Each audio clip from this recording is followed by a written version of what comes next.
Bapa kami yang di surga, kembali pagi ini Bapa, kami mau dengar firman-Mu. Urapi kami dengan kuasa Roh Kudus-Mu untuk memahaminya. Biarlah mata hati, mulut, bibir, telinga kami dibukakan untuk dapat melakukannya, bukan hanya menjadi pendengar saja. Apa yang baik-baik dan juga perintah-Mu akan kami lakukan. Terima kasih Bapa di surga, di dalam nama Yesus pagi ini kami sambut firman-Mu. Biarlah ini menjadi rema dalam kehidupan kami dan selalu menjadi perisai dan kekuatan bagi hidup kami. Amin. Pembacaan firman Tuhan bagi hari ini terambil dari kitab Yehezkiel pasal 26 ayat 1 hingga dengan ayat yang ke-21 dengan perikop nubuatan melawan Tirus yang berbunyi demikian. Pada tahun ke-11 dalam bulan yang tertentu, pada tanggal 1 bulan itu datanglah firman Tuhan kepadaku. Hai anak manusia, oleh karena Tirus berkata mengenai Yerusalem, syukur sudah rusak pintu gerbang bangsa-bangsa itu. Ia akan beralih kepadaku sehingga aku menjadi penuh, tetapi ia menjadi reruntuhan. Oleh sebab itu beginilah firman Tuhan Elohim, lihat, aku menjadi lawanmu hai Tirus. Aku akan nyuruh bangkit banyak bangsa melawan engkau, seperti lautan menimbulkan gelombang-gelombangnya. Mereka akan memusnahkan tembok-tembok Tirus dan meruntuhkan menara-menaranya. Debu tanahnya akan kubuang sampai bersih daripadanya, dan akan kujadikan dia gunung batu yang gundul. Ia akan jadi penjemuran pukat di tengah lautan, sebab aku yang mengatakannya. Demikianlah firman Tuhan Elohim, ia akan menjadi jarahan bagi bangsa-bangsa, dan anak-anaknya perempuan yang tinggal di daratan akan ditewaskan dengan pedang, dan mereka akan mengetahui bahwa akulah Tuhan. Sebab beginilah firman Tuhan Elohim, sungguh aku membawa dari utara Raja Nebukadnezar, Raja Babel, raja segala raja untuk melawan Tirus dengan memakai kuda, kereta, pasukan berkuda, dan sekumpulan tentara yang banyak. Anak-anakmu perempuan yang tinggal di daratan akan dibunuhnya dengan pedang.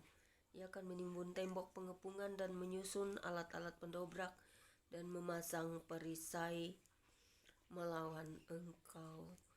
Tumbukan alat pendobraknya akan dilancarkan terhadap tembok-tembokmu, dan menara-menaramu akan dirobohkan dengan beliung-beliungnya.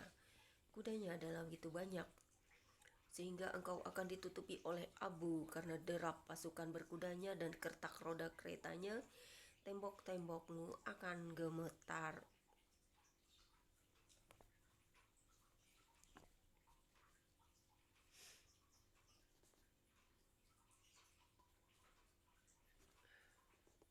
Kalau ia memasuki pintu-pintu gerbangmu, seperti orang memasuki kota yang sudah terbuka karena pendobrakan. Dengan kaki kuda-kudanya ia hendak menginjak-injak semua jalan-jalanmu. Rakyatmu akan dibunuh dengan pedang, dan tugu-tugu yang kau andalkan akan dirobohkan ke tanah. Mereka akan merampas kekayaanmu dan mencarah barang-barang perniagaanmu.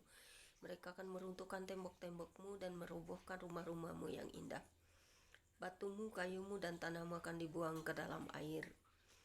Aku akan mengakhiri keramaian nyanyianmu, dan suara kecapimu tidak akan kedengaran lagi. Aku akan menjadikan engkau gunung batu yang gundul, dan dengan demikian engkau akan jadi penjemuran pukat sehingga engkau tidak akan dibangun kembali. Sebab aku Tuhanlah yang mengatakannya. Demikianlah firman Tuhan Elohim. Beginilah firman Tuhan Elohim kepada Tirus. Apakah daerah pesisir tidak akan gemetar mendengar derum kejatuhanmu? Kalau orang-orang yang berebahan mengerang karena pembunuhan bersih Maharajalela di tengah-tengahmu, semua pemuka bangsa-bangsa yang di tepi lautan akan turun tahta dan menjauhkan jubah-jubah kerajaannya dan menanggalkan pakaiannya yang berwarna-warna. Mereka akan diliputi kegentaran dan akan duduk di tanah. Mereka akan gentar senantiasa dan kaget melihat engkau. Dan mereka akan mengucapkan suatu tatapan mengenai engkau dan akan mengatakan kepadamu, bagaimana engkau, hai kota yang terpuja, hilang dari lautan, kota yang berkuasa di laut, engkau dengan pendudukmu yang menimbulkan ketakutan pada penduduk di tataran. Sekarang daerah pesisir jadi gentar pada hari jatuhmu, ya daerah pesisir yang di tepi laut gempar mendengar kesudahanmu. Sebab ginilah firman Tuhan Elohim, pada saat aku menjadikan engkau kota reruntuhan seperti kota-kota yang tidak berpenduduk lagi, kalau aku menaikkan pasang samudra raya atasmu dan air banjir menutupi engkau, maka aku akan menurunkan engkau supaya engkau bersama-sama di sana dengan orang-orang yang turun ke liang kubur kepada bangsa dahulu kala, dan aku akan membuat engkau tinggal di bumi yang paling bawah seperti reruntuhan dahulu kala, bersama dengan orang-orang yang turun ke liang kubur, supaya engkau jangan lagi didiami orang dan jangan sampai lagi di negeri orang-orang hidup. Aku menentukan bagimu akhir hidupmu yang mendasatkan dan engkau tidak terjumpai lagi. Engkau dicari orang tetapi tidak ditemu lagi untuk selama-lamanya. Demikianlah firman Tuhan Elohim. Terima kasih Tuhan buat firman-Mu pagi ini, biarlah kami dapat mengerti, memahaminya, dan merenungkannya. Biarlah Tuhan selalu ada menjadi kekuatan bagi hidup kami, dan firman-Mu berkuasa menyelamatkan jiwa dan hidup kami selamanya. Amin.